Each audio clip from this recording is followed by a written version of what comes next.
क्या है 50% सैलरी हो गया, 40 ये 50% है। अपन निकालेंगे कितने का 50% का। वहाँ पे सब लोग क्या कर लोगे 10% की जगह 50-50 कर लेना है। इक्वल, ठीक है ना, इक्वल करेंगे बेसिक सैलरी का मल्टीप्लाई कर देंगे काय से 50% से, आपका निकलाएगा 10,000 रुपये, ठीक है ना।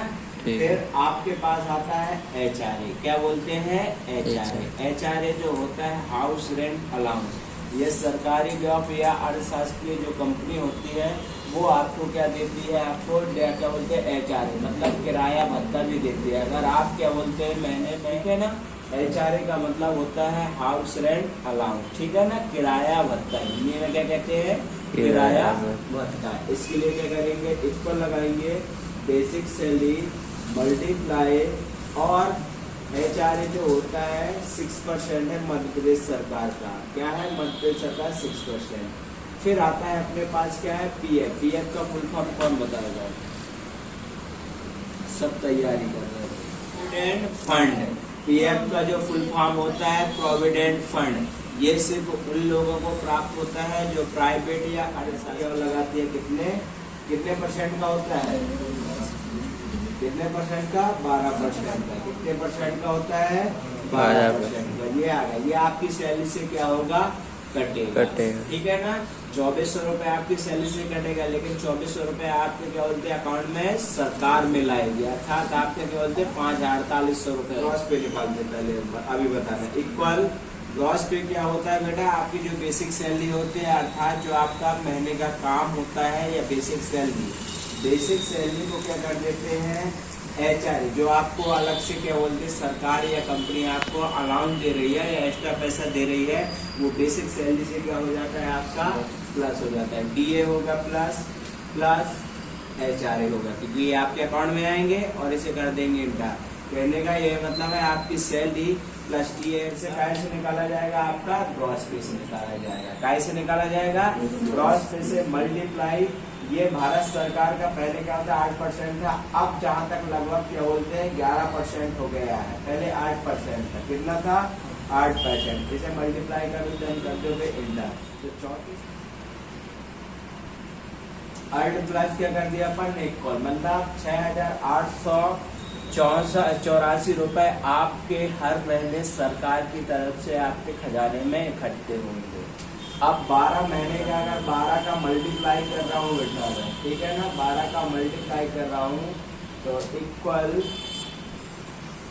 मल्टीप्लाई 12 कितना आ गया अपने पास 82,368 रुपए। अब मैं मल्टीप्लाई कर रहा हूँ 62 साल रिटायरमेंट हो गया है, 62 साल का कर रहा हूँ, तो क्या मिलेगा इक्वल 82,000 मल्टीप्लाई